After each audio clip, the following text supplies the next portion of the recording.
"Get out of my house, you old fool." I stood there, frozen solid. A complete stranger was bellowing at me from inside my family's lakeside retreat, and I'd only been away for 6 weeks on leave. Some cocky squatter had turned it into his personal kingdom, gaming rigs scattered everywhere, dirty laundry in heaps, live streaming to thousands like he was some internet kingpin. My hands trembled with pure rage. When I demanded to know what the hell was going on, he grabbed his phone and called someone. A woman's voice exploded through the speaker, sharp as a knife. "I'm calling the cops right now. They'll drag you off our property." My blood ran cold. These people had no idea the storm they'd just unleashed. Let me back up and tell you how this nightmare began. My name's Michael Hayes, and I've been the police chief in Riverdale for 10 years. 4 years ago, I lost my wife, Sarah, in a horrible car accident. The world hasn't felt right since. This cabin by Willow Pond was passed down from my granddad to my dad, and then to 3 generations of Hayes men finding peace on these shores.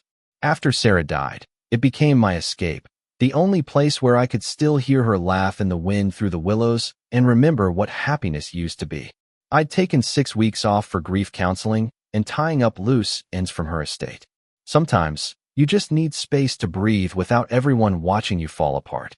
So, I pulled into the driveway on a quiet Wednesday afternoon, already feeling that soothing calm wrap around me like an old blanket.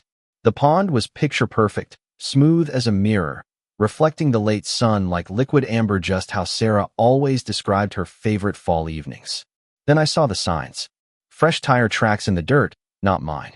And from the looks of them, someone had been coming and going a lot. My stomach dropped, that same gut-wrenching twist from when the hospital called about Sarah. It's that feeling when something sacred gets violated. Those unfamiliar marks cut through my private haven like scars. The cabin window was propped open with an empty soda can, and shadows moved inside what should have been my dad's old bedroom. My family's refuge had been invaded, and the red Mustang parked out back like it owned the place confirmed it. I paused for a moment. 20 years of police training battling 4 years of grief, wondering if this was a simple break-in or something much more insidious. The smell hit me like a wall when I opened the door. Stale energy drinks mixed with leftover fast food and the sour tang of unwashed clothes worn too long. But what really boiled my blood was the huge LG TV mounted where my granddad's hunting photos used to hang. Gaming gear everywhere, cans lined up like trophies on my grandma's antique table, strangers' clothes draped over the furniture like this was a frat house, not 70 years of Hayes memories. It felt like stepping into a twisted reality where everything I held dear had been hijacked for someone else's amusement. This wasn't just trespassing, it was a full-on occupation, complete with redecorating and a lived-in setup. The sheer boldness took my breath away. What clenched my fists tight was the noise from the bedroom. Our family heirloom box sat open on the nightstand, rifled through like a cheap safe. I'd kept it untouched since Granddad passed when I was 14, every item in its place. A museum of Hayes history. Granddad's silver star from Vietnam, Dad's antique compass, Sarah's engagement ring that I couldn't bear to look at, but couldn't let go of. Empty spots stared back where those irreplaceable pieces had been. For a few heartbeats, all I heard was my own shallow breathing as my fingers traced the voids holding 4 generations of stories. Then came the voice, loud and obnoxious, performing for an online crowd clueless they were witnessing crimes in real time. "Yo, Willow Pond Squad, vibing in my killer new spot. Check this pond view." I moved toward it, muscles coiled for confrontation. Instincts kicked in. Document everything, stay calm, assess threats, gather evidence before moves that could jeopardize prosecution. Through the door, a mid-20s guy with pricey dyed hair and enough chains to open a shop, panning his phone like a reality TV host in my dad's room, broadcasting break-in, theft, and felonies to thousands. The dumb audacity was almost impressive. "Hey kid," I said levelly, fighting the urge to drag him out by those ridiculous chains. "I think you're in the wrong house." He spun, phone still rolling, face flipping from cocky to confused to aggressive in seconds. "Nah, geezer, you're the one mixed up," he shot back, puffing up. "My aunt snagged this legally for unpaid dues. You're trespassing on Lang property, so beat it before it gets ugly." I had to laugh. Dues on a cabin predating HOA rules by decades, owned by Hayes since the 1960s? Either the kid was lost in fantasy, or fed a whopper of a lie. Kid, I've got the deed in my truck with 45 years of taxes. What do you have besides attitude and access to my bedroom? He grinned like he'd hit the jackpot, waving his phone.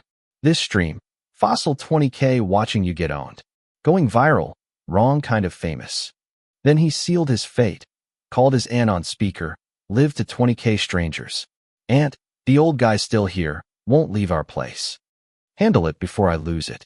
The voice was poison dipped in sugar, the type that screams habitual intimidator.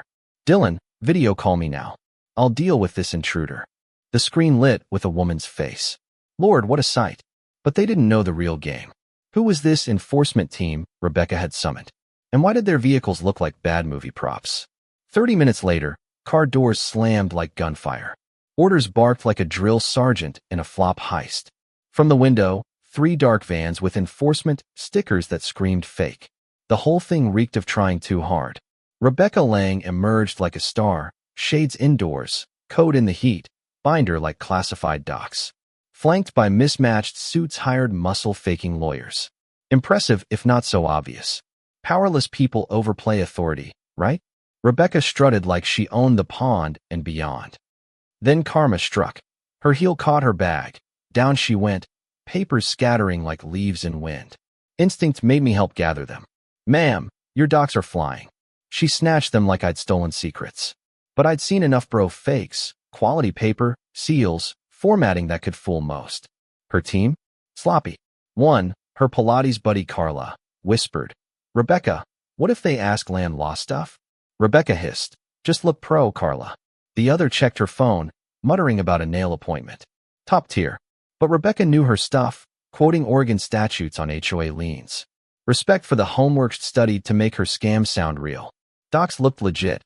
Bylaws, notices, auction papers with stamps. Mr. Hayes, she said from a court file. Oakwood Estates HOA claims $28,942.75 plus fees. If I didn't know no HOA existed, I might have doubted myself. I inspected for Tell's paper right, but something off. Ma'am, when was Oakwood formed? April 22nd, 2020. File CC, 2020-0912. Smooth. Notary. Elena Martinez, certified. Confident liar. Called the county. Hi, Karen Michael Hayes. Verify notary Elena Martinez. No record. Rebecca panicked briefly. State-level jurisdiction. But state notaries don't do deeds in Oregon, basic fact. She was good, better than most crooks, but overconfident. Neighbor Frank Sullivan wandered over 35 years next door, memory like a vault. Michael back? What's the ruckus? Rebecca jumped in. This area under Oakwood HOA. Your neighbor's in violation. Frank stared like she'd claimed Mars. Lady, mail here since '89. No Oakwood ever. No every owner 6 miles. She fumed. Frank held a thick envelope. Michael, anonymous drop yesterday. You need this. Rebecca paled. It was a state fraud complaint on Oakwood. 9 months old phony HOA targeting seniors with fakes. List attached. 25 properties, mine included. Chilling. Frank, who sent it? No clue. Scared silent. Meant organized, ruthless. Rebecca eyed us, calculating flee or escalate. Chose worse, tried snatching the dock. I held back. Her mask shattered, eyes deadly. Obstructing business criminal. Cornered danger. Dylan panicked on stream. Aunt, viewers dropping. Call cops. Rebecca 911 D on speaker. Trespass. Theft at 1349 Willow Pond. She lied masterfully. Violent old man on our land. I stayed calm, phoning my dispatch. Chief Hayes, badge 001. Fraud at my property. Send Trooper Ramirez. While I coordinated, Dylan doomed them. Shared screen showing crypto chat. Aunt's HOA netted $142,000 this year. 60K viewers screenshot it. Frank's grandson Alex caught it, posted viral. Stream exploded. Dylan closed too late, internet forever. Dylan grabbed a bat, advancing on Alex. Phone down, spy. I stepped in. Weapon threat to a minor? Bad lines. Tires screeched, a luxury coupe speeding in, Trooper Ramirez tailing with lights. Backup, but tension spiked. Ramirez, IDs all. Recognized me. Chief Hayes? Keep quiet. Nodded. Rebecca fidgeted. Coupe man. Her lawyer Harlan Brooks, confident. Suit for harassment, $850,000. But her phone glances hinted more cards. Who raced here?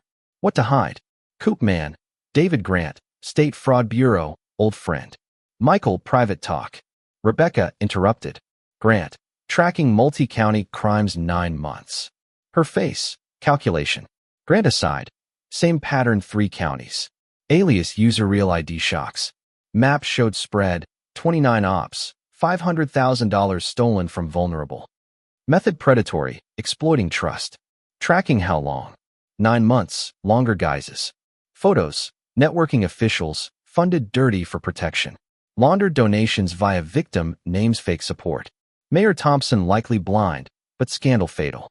Trooper got Brooks' statement heartbreaking. Threatened mom's immigration if I didn't help. Proof. Banks, templates, victim notes on weaknesses. Warrant for Unit 312. Criminal archive, scopes horrifying. Relics found metal labeled resale. Sarah's ring among stolen memories. Brooks withdrew, client lied. Rebecca's final card. Interesting photos. Showed Sarah and me in final weeks private, surveilled. Fury peaked. Stalking a top fraud. Backfired. Court packed. Judge Elena Ramirez. Harsh on elder crimes. Evidence overwhelming Brooks' testimony. Dylan stream, surveillance pics. Rebecca pre-sentence. Legit services, ungrateful people. Gasps. Sentence. 28 months prison, $250,000 restitution. Dylan. 10 months, education service. Brooke, 250 hours advocacy, education fund. 7 months later, pond peaceful with Brooke, Lily. Retreat for youth second chances. Community bonded. Rebecca tried stealing our peace, but gave us family, truth. Was justice too lenient for such calculated evil? Should accomplices like Dylan get redemption arcs when victims suffer forever? Does social media expose crooks or invade privacy too far? Drop your thoughts below. Does political corruption deserve harsher penalties? Like if this got your blood boiling. Subscribe for more real-life twists that question everything.